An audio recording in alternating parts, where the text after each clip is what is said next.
कहानी की शुरुआत एक ठंडी सुबह से होती है। सूरज की किरणें अभी धरती पर ठीक से उतरी भी नहीं थीं कि शहर के सबसे सख्त माने जाने वाले महिला पुलिस अधिकारी वर्षा राठौर को एक गंभीर सूचना मिलती है। उन्हें बताया जाता है कि एक दूर दराज गांव में एक युवक ने अपनी ही मां की हत्या कर दी है। वर्षा ने जैसे ही रेडियो पर यह सुना, तुरंत अपनी जीप में बैठकर घटनास्थल के लिए रवाना हो गईं। वर्षा का पुलिस सेवा में यह पहला ही साल था, लेकिन उसने अपने साहस और फैसलों से पूरे थाने में इज्जत कमा ली थी। निडर, न्यायप्रिय और नियमों की पक्की, यही पहचान बन चुकी थी उनकी। जब वह गांव पहुंची, वहां का दृश्य बेहद डरावना था। एक अधेड़ महिला जमीन पर पड़ी थी, शरीर पर गहरी चोट के निशान थे। वहीं पास में एक 21-22 साल का युवक खड़ा था, जिसके हाथों में अभी भी एक भारी लकड़ी की लाठी थी। वर्षा ने तेज आवाज में कहा, लाठी नीचे रख दो और चुपचाप हमारे साथ चलो। युवक ने बिना कोई विरोध किए लाठी जमीन पर फेंकी और सिर झुकाए खड़ा रहा। वर्षा ने उसे हथकड़ी पहनाई और थाने ले आई। युवक का नाम था निहाल वर्मा। उसकी आंखों में कोई डर, कोई पछतावा नहीं था। मानो जो होना था वो हो गया। थाने में कुछ घंटे तक उसे लॉकअप में रखा गया। वर्षा चाहती थी कि पहले फॉरेंसिक रिपोर्ट और स्थानीय जांच की पुष्टि हो जाए। निहाल चुप था। न तो उसने सफाई दी, न ही कोई सवाल पूछा। कुछ ही समय में आदेश आया, आरोपी को कोर्ट में पेश किया जाए। कोर्ट में जज ने सभी प्रारंभिक सबूतों को देखकर निहाल को दोषी मानते हुए फांसी की सजा सुना दी। लेकिन भारतीय कानून के अनुसार फांसी की तारीख से पहले उसे 2 महीने का समय दिया गया। यह समय अपील और अंतिम ख्वाहिश जैसी प्रक्रियाओं के लिए होता है। निहाल को वापस उसी थाने लाया गया जहां वर्षा कार्यरत थी। उसे एक अलग सेल में रखा गया जहां सीसीटीवी नहीं था, सिर्फ एक छोटी खिड़की थी जहां से हल्की रोशनी आती थी। कुछ ही दिन बीते थे कि एक महिला थाने में रोती हुई आई। उसने बताया कि उसके घर में किसी ने घुसकर सारी जमा पूंजी चुरा ली है। वर्षा ने तुरंत अपनी टीम को भेजा और उन्हें कहा कि घर की अच्छे से तलाशी ली जाए। वह खुद थाने में रुक गई क्योंकि निहाल को अकेला नहीं छोड़ा जा सकता था। थोड़ी देर बाद जब वह निहाल के पास पहुंची, उसने देखा कि वह एकातक खिड़की की ओर देख रहा है। वर्षा ने धीरे से पूछा, तुम्हें इस फैसले से कोई तकलीफ नहीं हुई? तुम्हारी मां अब इस दुनिया में नहीं है और तुमने उसकी हत्या का कोई कारण तक नहीं बताया। निहाल ने मुस्कुराकर उसकी ओर देखा। उसकी मुस्कान में न तो नफरत थी, न ही मजाक, बस एक अजीब सी शांति। वर्षा ने खुद को संयमित किया और बात को वहीं रोक दिया। उसी समय उसे कॉल आया। चोरी की शिकायत झूठी थी और पैसे खुद महिला के बेटे ने निकाले थे। मामला वहीं सुलझा और वर्षा फिर से निहाल के पास आई। इस बार वह उसके लिए चाय लेकर आई। कप उसकी तरफ बढ़ाते हुए बोली, तुम्हारे पास 2 महीने हैं। अगर तुम्हारी कोई अंतिम ख्वाहिश है तो बता सकते हो। सरकार की तरफ से यह नियम है कि फांसी से पहले कैदी की आखिरी इच्छा पूछी जाती है। निहाल ने कप हाथ में लेते हुए गहरी सांस ली और कहा, मेरी आखिरी ख्वाहिश यह है कि जब तक मैं जिंदा हूं, हर रात मैं किसी कुंवारी लड़की के साथ रहूं। वर्षा का चेहरा एक पल के लिए सख्त हो गया। वो चाहती तो तुरंत उसे डांट देती, लेकिन उसने खुद को संयमित किया। यह कोई साधारण ख्वाहिश नहीं है। हम किसी लड़की को जबरदस्ती तुम्हारे पास नहीं भेज सकते। निहाल फिर से मुस्कुरा दिया, तो आप ही क्यों नहीं? आप भी तो अविवाहित हैं और कानून भी यही कहता है कि आखिरी ख्वाहिश पूरी होनी चाहिए। वर्षा अंदर से सुलग उठी, लेकिन उसने न तो गुस्सा दिखाया, न ही उसे कुछ जवाब दिया। बस धीमे से कहा, मैं सोचूंगी, और वहां से चली गई। उस रात वर्षा चैन से नहीं सो सकी।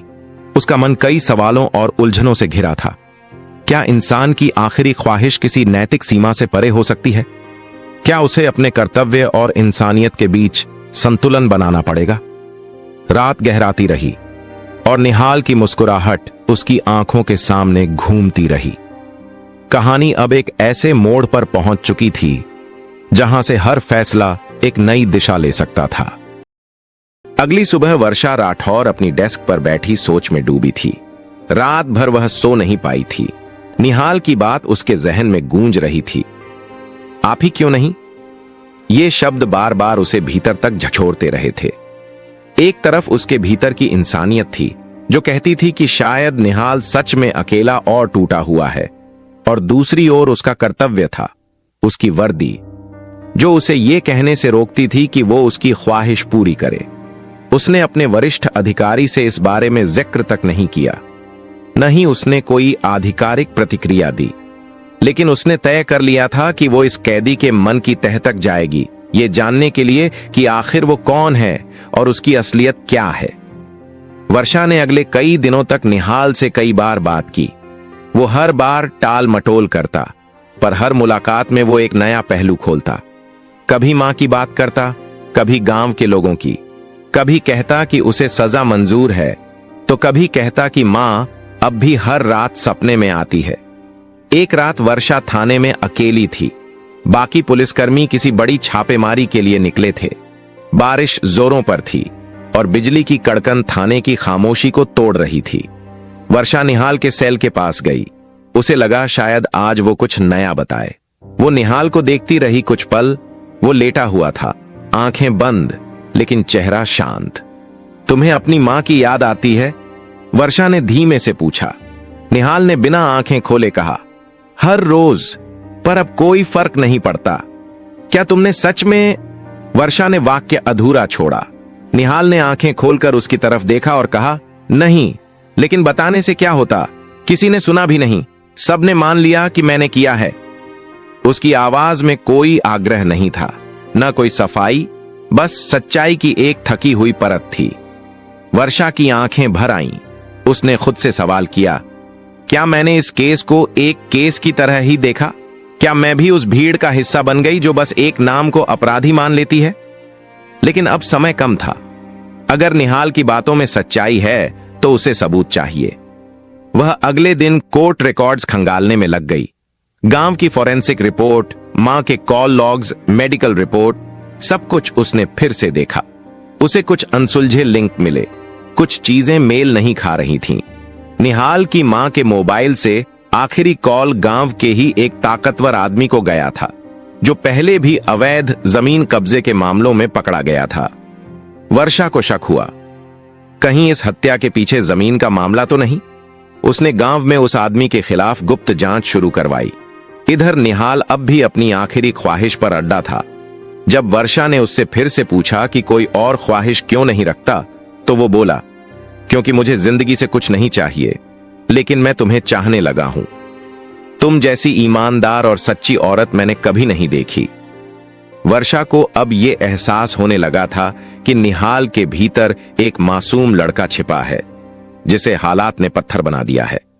एक रात जब सब कुछ सन्नाटे में था, वर्षा ने अपने निर्णय की सीमाओं को परखते हुए वर्दी उतार दी। वो साड़ी पहनकर निहाल के पास गई। उसकी आंखों में कोई वासना नहीं थी, बस एक विश्वास था। वो बैठी, उससे बातें की, उसे इंसान समझकर सुना। न कोई जबरदस्ती, न कोई, बस दो इंसानों के बीच की खामोशियां और कुछ अधूरी भावनाएं थीं। सुबह निहाल की आंखों में पहली बार उम्मीद थी। उसने कहा, अगर तुम मेरी कहानी पर विश्वास कर रही हो तो मुझे खुद को बेगुनाह साबित करने का एक मौका दो। वर्षा ने उसका हाथ थामा और कहा, अब ये मेरी लड़ाई भी है। वर्षा के सामने अब सिर्फ दो रास्ते थे। या तो वह एक कैदी की बातों को नजरअंदाज करे और उसे उस अपराध के लिए फांसी पर चढ़ने दे जो उसने शायद किया ही नहीं था, या फिर अपनी पूरी ताकत और ईमानदारी से सच्चाई को उजागर करे, भले ही इसके लिए उसे अपने सिस्टम से भी टकराना पड़े। गांव से आई जानकारी धीरे धीरे सामने आ रही थी। वर्षा ने जो गुप्त जांच शुरू की थी, उसमें पता चला कि निहाल की मां ने गांव के प्रभावशाली व्यक्ति बलवीर ठाकुर के खिलाफ सरकारी जमीन पर अवैध कब्जे की शिकायत की थी। उसी शाम बलवीर ठाकुर को निहाल की मां के घर के आसपास देखा गया था। यह वही कॉल था जो वर्षा को रिपोर्ट में संदिग्ध लगा था। वर्षा ने अब यह केस व्यक्तिगत स्तर पर लेना शुरू किया। उसने डीएसपी को सूचना दी कि वह फांसी से पहले अंतिम जांच करवाना चाहती है। शुरू में उसका मजाक उड़ाया गया, लेकिन उसने एक मजबूत केस फाइल बनाकर अपने वरिष्ठ अधिकारियों के सामने पेश किया। उसे 15 दिन की छूट मिली अगर वह इस दौरान साबित कर सके कि निहाल निर्दोष है तो केस फिर से खोला जाएगा। इस बीच निहाल को कुछ उम्मीदें बंधी थीं, लेकिन वह अब भी चुप था। उसने वर्षा से एक दिन कहा, अगर तुम न भी कर सको तो भी शुक्रिया, तुम्हारी वजह से मुझे कुछ दिन इंसान जैसा महसूस हुआ। वर्षा ने जवाब दिया, तुम्हारी सच्चाई ही मेरा इम्तिहान है, मैं हार नहीं मानूंगी। वर्षा ने गांव जाकर कई लोगों से चुपचाप मुलाकात की। कई गवाह डरे हुए थे, लेकिन एक बूढ़ी महिला, निहाल की मां की पड़ोसी, ने आखिरकार सच बोला। उसने बताया कि बलवीर ठाकुर के गुंडों ने रात में घर में घुसकर निहाल की मां को मारा था। निहाल उसी वक्त घर लौटा था और उसने लाठी उठाकर हमलावरों को भगाया था, लेकिन तब तक उसकी मां की सांसें टूट चुकी थीं। उसने ये बात पहले नहीं कही क्योंकि ठाकुर के आदमी धमकी देते रहे। वर्षा ने उसका बयान रिकॉर्ड करवाया, मेडिकल रिपोर्ट्स से मिलान कराया और मोबाइल लोकेशन रिकॉर्ड भी जुटाए। सारे साक्ष्य इस बात की पुष्टि करते थे कि निहाल निर्दोष था। वर्षा ने कोर्ट में पुनर्विचार याचिका दायर की। सुनवाई हुई, गवाहों को बुलाया गया, सबूत पेश किए गए, ठाकुर को गिरफ्तार किया गया। मामला राष्ट्रीय मीडिया में उछला। आखिरकार कोर्ट ने अपने पुराने फैसले को पलट दिया। निहाल को बरी कर दिया गया। जब निहाल को कोर्ट से रिहा किया गया तो वह चुपचाप वर्षा के पास आया और बोला, तुमने मुझे जिंदगी लौटा दी। वर्षा ने मुस्कुराते हुए कहा, न्याय के लिए जंग सिर्फ कोर्ट में नहीं लड़ी जाती, दिल और जमीर में भी होती है। कुछ महीने बाद दोनों को अक्सर साथ देखा जाने लगा। वर्षा ने शादी का कोई ऐलान नहीं किया, न निहाल ने कोई सार्वजनिक बयान, लेकिन जो भी देखता उनकी आंखों में एक दूसरे के लिए सम्मान और सुकून पाता। एक कैदी और एक अफसर की यह कहानी, जो एक अजीब सी ख्वाहिश से शुरू हुई थी, अब भरोसे, संघर्ष और सच्चाई के रिश्ते में बदल गई थी। कहानी यहीं खत्म नहीं होती। यह बस उस समाज को आईना दिखाती है जहां हर गुनहगार जरूरी नहीं कि अपराधी ही हो। कभी कभी इंसाफ की राह एक इंसानी जज्बात से होकर भी निकलती है।